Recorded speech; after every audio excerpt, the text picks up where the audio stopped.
Meragukan keunggulan timnas Indonesia atas Thailand, apakah sepak bola ASEAN berada di ambang perubahan dramatis? Presiden Federasi Sepak Bola Thailand, Nuaphan Lamsam yang dikenal sebagai Madam Pang, berbicara mengenai peningkatan performa timnas Indonesia belakangan ini. Dalam wawancara dengan media Malaysia Harimau Malaya, Madam Pang ditanya apakah timnas Indonesia saat ini telah melampaui kekuatan Thailand untuk menjadi nomor 1 di ASEAN. Performa timnas Indonesia memang sedang meningkat, terutama setelah berhasil lolos ke babak knockout Piala Asia 2023.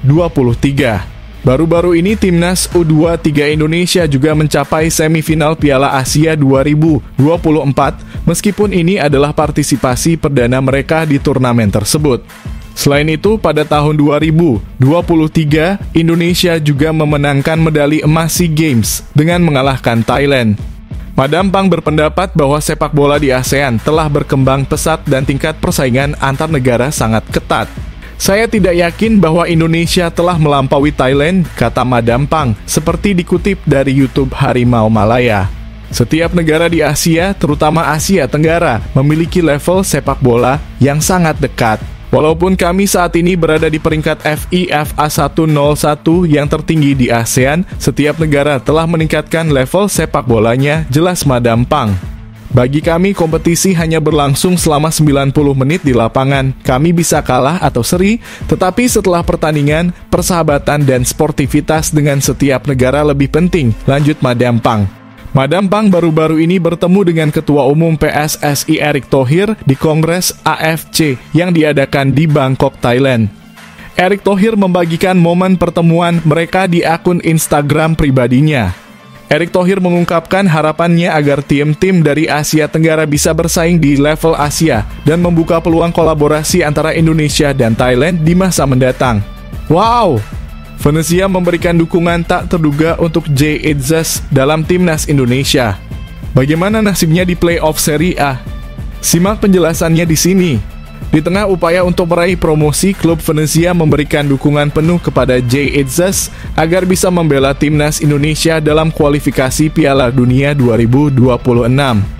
Pada pertengahan Mei 2024, Jay Itzes akan menjalani jadwal yang padat, membagi fokus antara Venezia dan timnas Indonesia. Venezia akan menghadapi semifinal playoff Serie A pada 20 dan 24 Mei 2024 dengan Jay Itzes termasuk dalam skuad. Sementara itu, timnas Indonesia akan memainkan laga uji coba melawan Tanzania pada 2 Juni 2024. Sebelum melanjutkan kualifikasi Piala Dunia 2026. Dengan pertandingan melawan Irak pada 6 Juni dan Filipina pada 11 Juni 2024. Jika Venezia menang di semifinal playoff, Jay Itzes kemungkinan besar tidak bisa bergabung dengan timnas Indonesia tepat waktu. Kemenangan tersebut akan membawa Venezia ke final playoff yang juga digelar dalam 2 leg, yaitu pada 30 Mei dan 2 Juni 2024. Jay Itzes pasti akan melewatkan laga uji coba melawan Tanzania dan hanya memiliki waktu 4 hari untuk persiapan menghadapi Irak. Pelatih Sintayong harus cermat mengelola kondisi stamina dan kebugaran Jay Itzes untuk bisa menurunkannya dalam pertandingan tersebut. Kehadiran Jay Itzes sangat dibutuhkan oleh timnas Indonesia karena dia merupakan pemain kunci di lini pertahanan. Venezia sadar bahwa pemainnya berada dalam posisi sulit, namun tetap memberikan dukungan penuh dan izin bagi Jay Itzes untuk membela timnas Indonesia.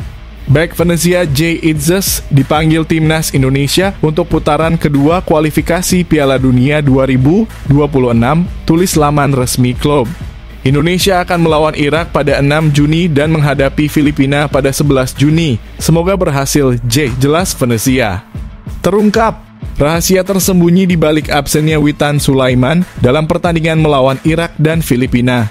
Penjelasannya bikin terkejut. Sintayong telah memanggil 22 pemain untuk memperkuat timnas Indonesia dalam agenda FIFA Matchday periode Juni 2024. Namun ada beberapa pemain yang biasanya dipanggil tetapi kali ini absen seperti Witan Sulaiman, Elkan Bagot, Mark Klok, dan Ramadhan Sananta. Ketua Badan Tim Nasional Sumarji memberikan penjelasan terkait hal ini.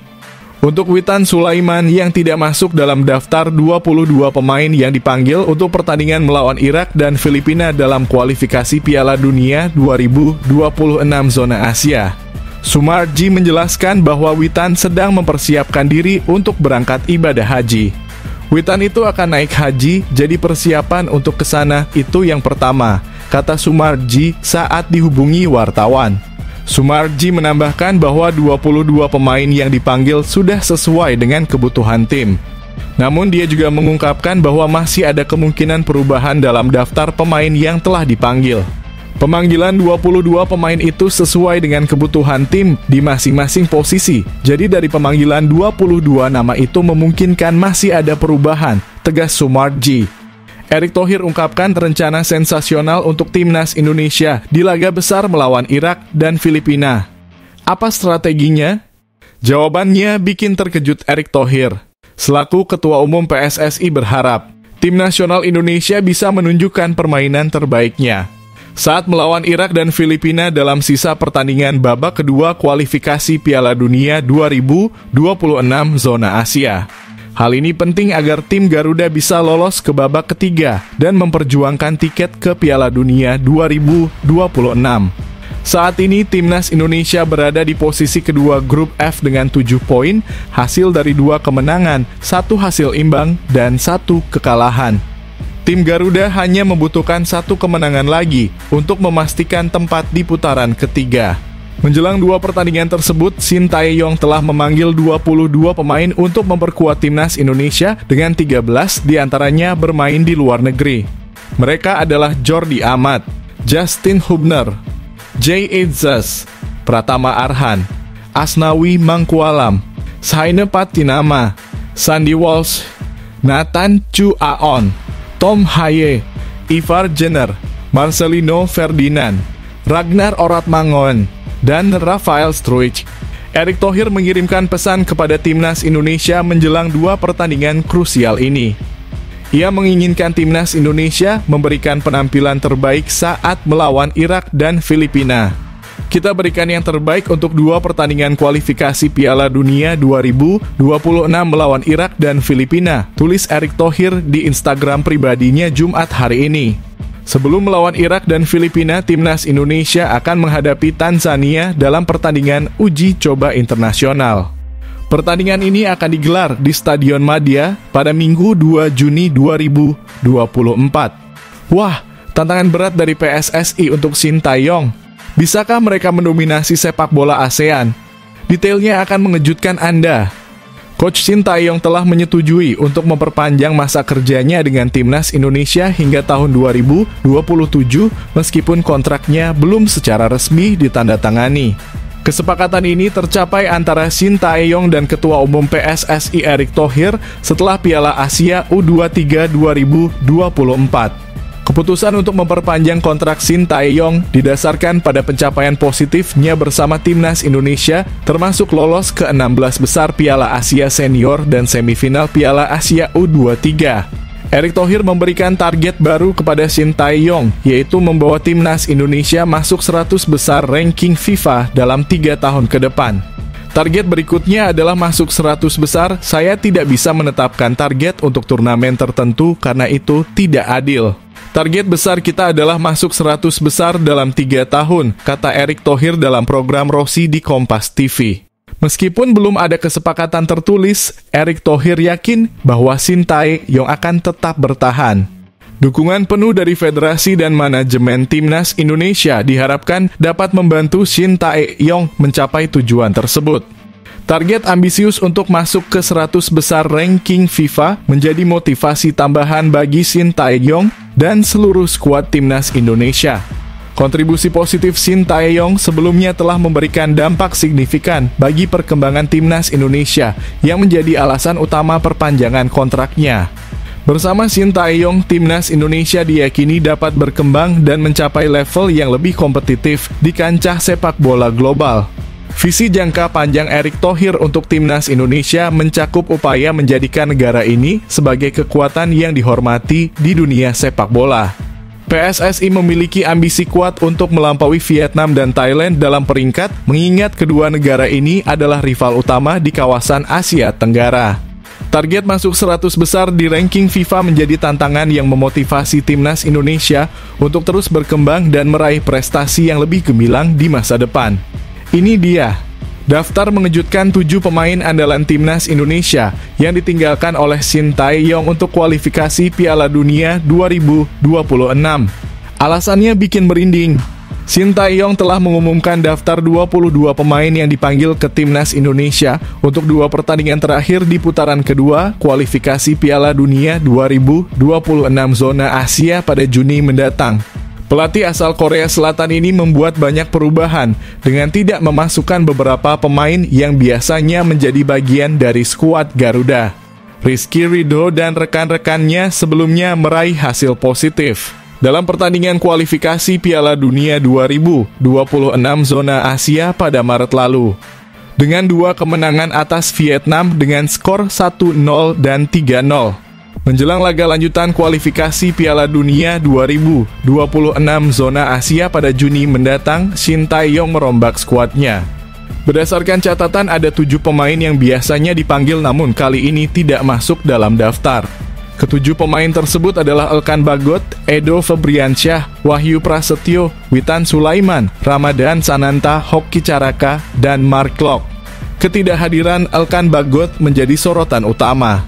Bek berusia 20 tahun ini adalah salah satu pilar utama lini belakang skuad Garuda. Namun ia tidak dipanggil kali ini diprediksi karena adanya polemik sebelumnya.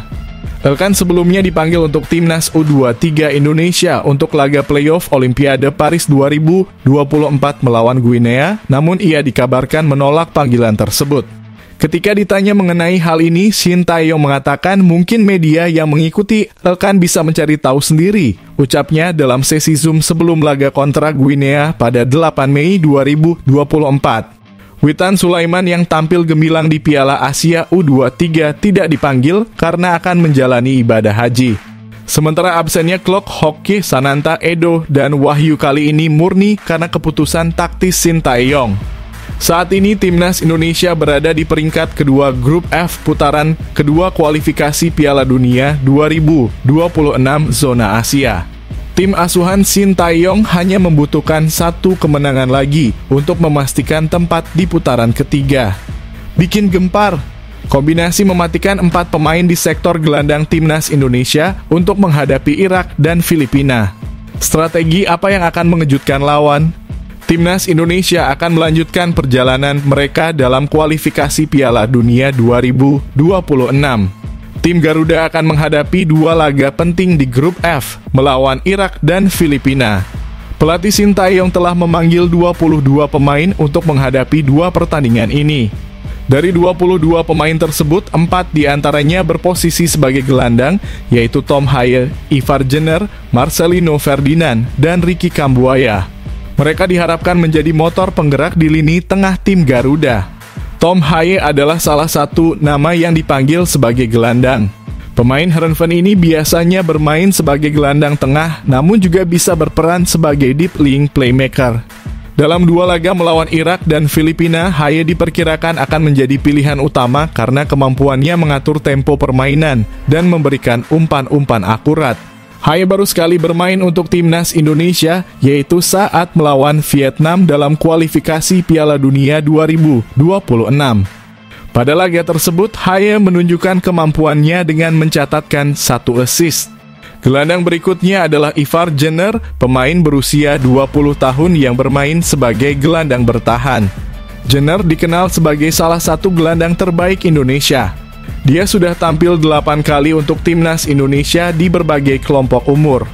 Jenner terkenal piawai dalam membaca permainan dan melakukan intersepsi, serta memiliki kemampuan mendistribusikan bola dan menembak dari jarak jauh.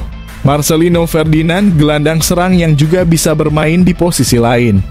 Namun, dalam formasi 3-4-3 yang sering digunakan oleh Shin Tae-yong, kemungkinan besar posisi gelandang akan diisi oleh Tom Haye dan Ivar Jenner, sehingga Marcelino mungkin akan bermain di sektor sayap.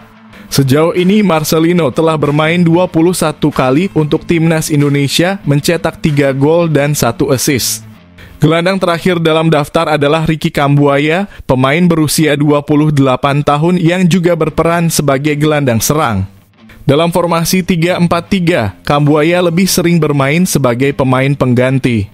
Namun, jika Shin Tae-yong menggunakan formasi 4-3-3, Kambuaya bisa menjadi pilihan utama di posisi gelandang serang.